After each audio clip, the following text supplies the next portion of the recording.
I'm doing kind of a follow-up response video. To really understand this video, you should probably watch my video about does idealism negate differentiation? And you should probably also watch my video about Phenomenology of Ontological Evil. Because this kind of ties into both of those. And there's some stuff I don't want to repeat from those videos because it would just get too clunky. It would make this a really long video if I had to repeat all of that prerequisite stuff. So let me just start with this comment. He says, so he's responding to like one of those videos. I guess I didn't completely answer his question. He's still a little bit unclear about my position and how my answer solves the problem. And so other people are probably going to be unclear on it too. So I thought this was worth responding to. He says, so God's absolute goodness includes pain, suffering, death, moral and natural evil? And that's exactly my question. Why then morality matter at all? I mean, evil is just an illusion and everything is good and perfect from God's point of view. So why anything matter? Because of the grammar here, I'm just guessing that maybe English isn't the first language. If that's the case, then maybe some of what I'm saying might be hard to understand just for linguistic reasons. But let me kind of break this down.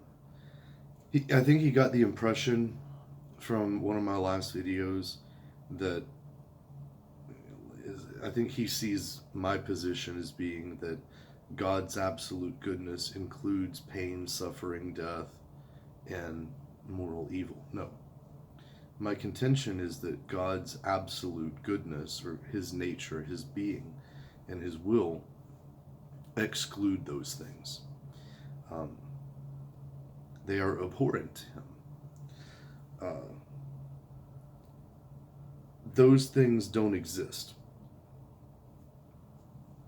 Those things exist as concepts within the mind of God. And what I'm saying is basically that what we would call evil, things that we would lump under that category, are basically attributes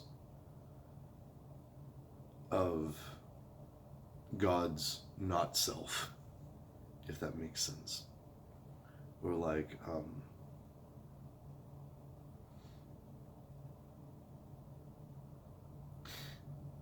let me move on. I think I'll move back by moving forward here.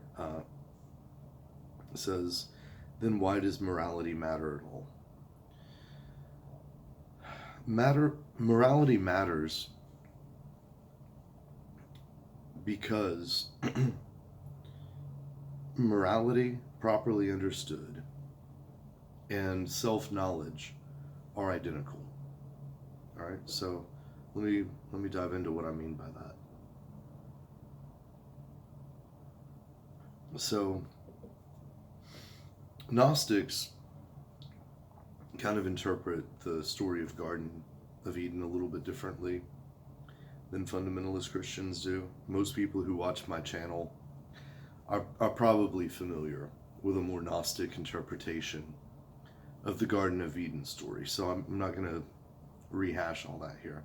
What I will say, though, is that when Adam and Eve ate from the tree of Gnosis, from the tree of the knowledge of good and evil, their eyes were opened and they became like God, knowing both good and evil. So somehow Gnosis is tied up in the knowledge of good and evil. And of course, Gnosis is also a matter of self-knowledge, knowing your true self, knowing yourself as divine.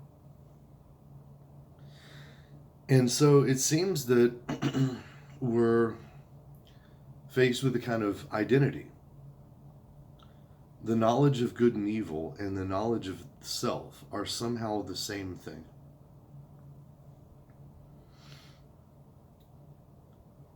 And this is where I really like Crowley when he says, like, do what thou wilt shall be the whole of the law. I would like to rephrase that just a little bit. I would say, when you act spontaneously from your true nature, in accordance with your true will, your actions are good. When you act in ignorance of your true nature, or you ignorantly act in a way that's contrary to your false will, or when you're identified with a false sense of self, or with a false will, your actions are evil. And this goes back to, like, Plato, when he says to know the good is to do the good. I think properly understood, that statement is true for the same reason. But my contention is that basically this world of illusion was a necessary thought experiment, a necessary mental simulation for God to run in order for him to have self-knowledge.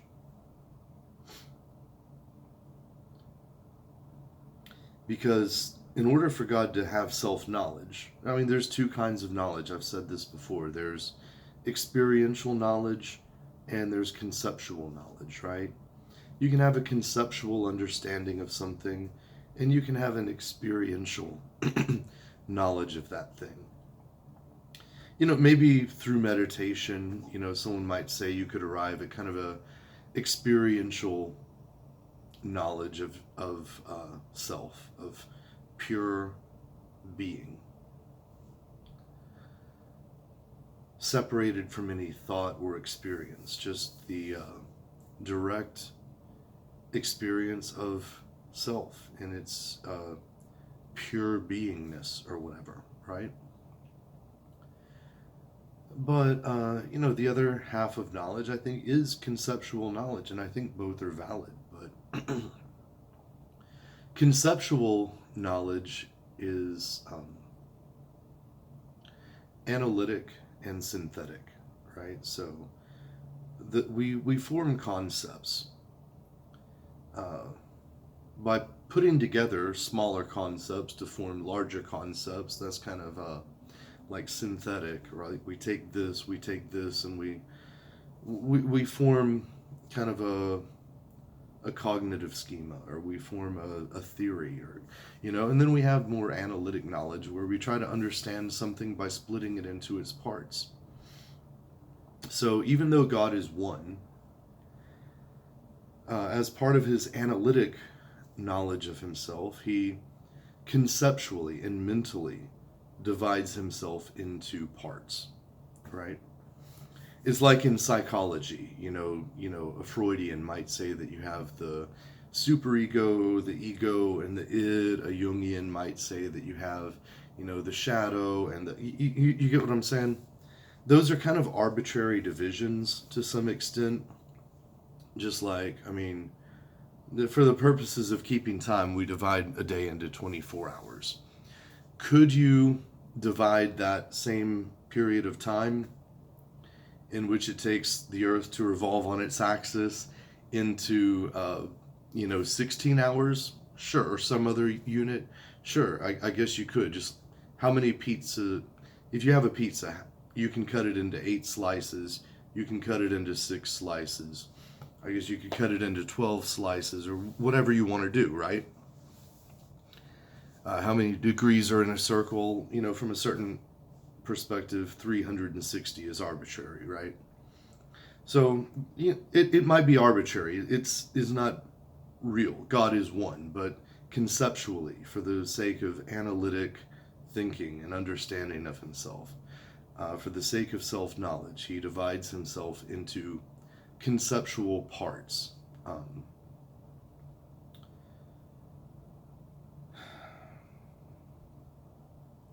I might have lost my train of thought there just a little bit. But I mean, when in Taoism you have the idea the one becomes the 10,000 things. This is kind of what I'm talking about, you know. And in the book of Genesis, the creation follows a similar pattern, right? Um, it's all about division, you know. Everything's void and without form. Formlessness, boundlessness, right? And then these arbitrary divisions take place. The light is separated from the darkness, you know, the sky is separated from the ground, the dry ground is separated from the sea, and further divisions, right? So you come to this idea that all of creation is the result of division into opposites, right? And it's interesting that, you know, the name, the demiurge, you know, one way of understanding that is like the half maker. He makes things by dividing things into half, right? Um, and I would say the very first act of creation was God dividing himself into the self and the not self, right? Or the subject and the object.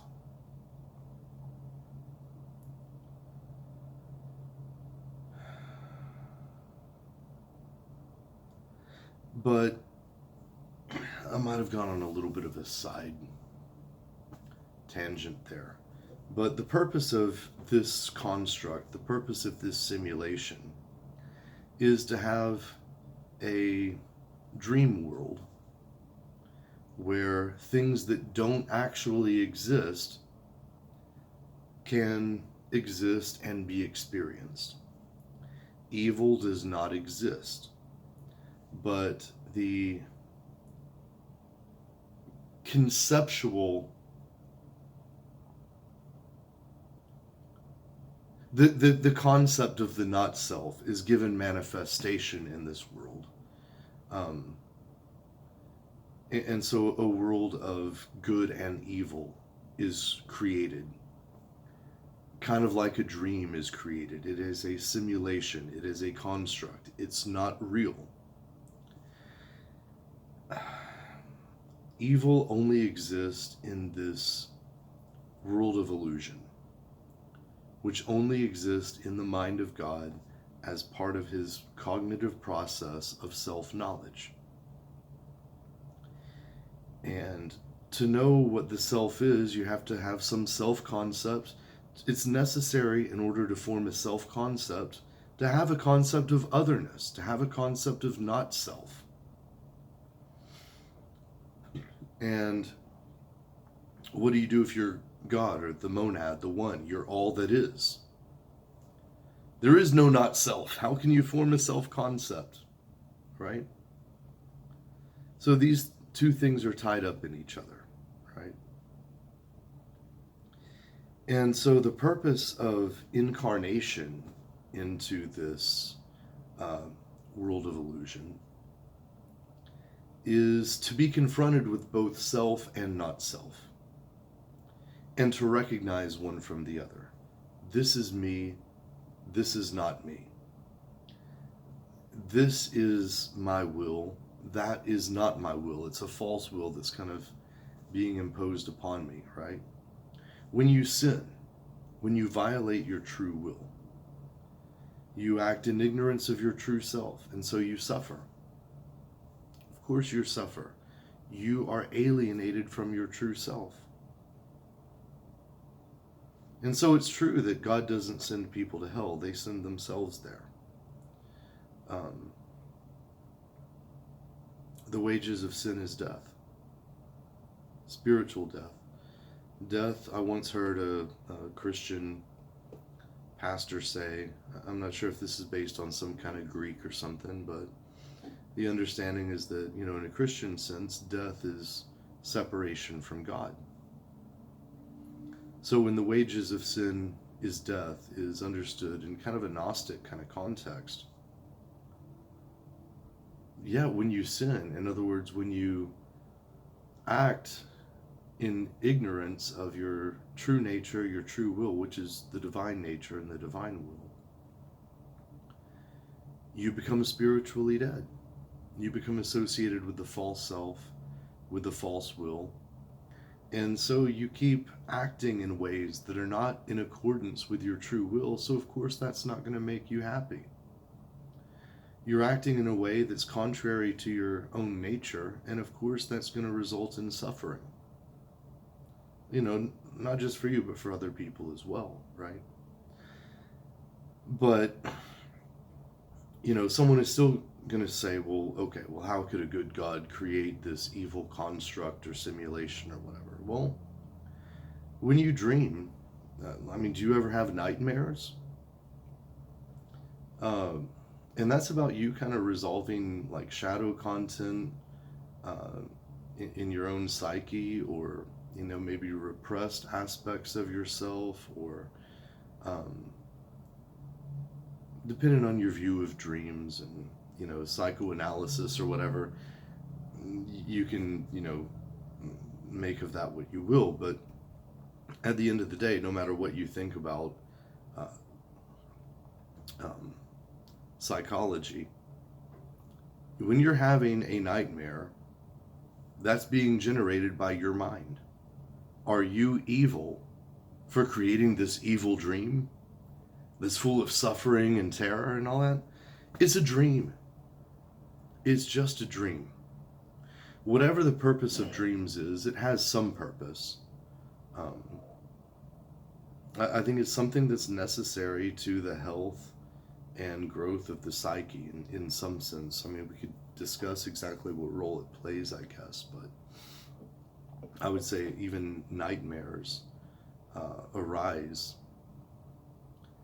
out of your psyche's attempts to integrate like shadow content. That would just kind of be my surface level shooting from the hip kind of answer, you know.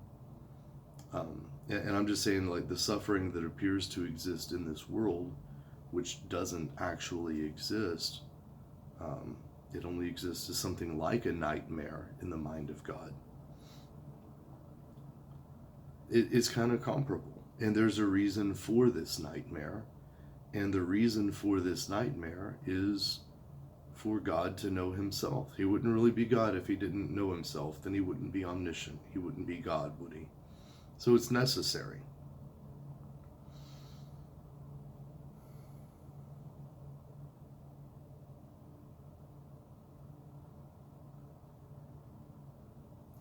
But the purpose...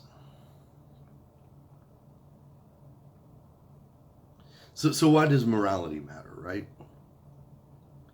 Because the whole point of this thing is morality. The whole point of this thing is for you to be confronted with that which is in accordance with your true will, divine will, and that which is contrary to and opposed to your own true will or divine will. And you have to choose a side. How do you choose a side? By knowing who you are, right? If you're an evil person, you're going to choose to do evil. If you're a good person, you're going to choose to do good. So which are you? And so you're asked that question by this simulation. The simulation forces you to ask the question and answer it. Who are you? Your actions, your choices are your answer.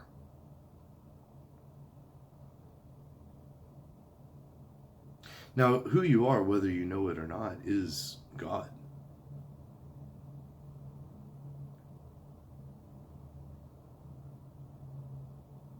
The question is, like, will you act with the understanding of who you are and make choices that are consistent with your true nature and your true will, or will you be deceived and act in ignorance of your true nature and your true will? I mean, you'll keep coming back here and replaying the simulation until you get it right.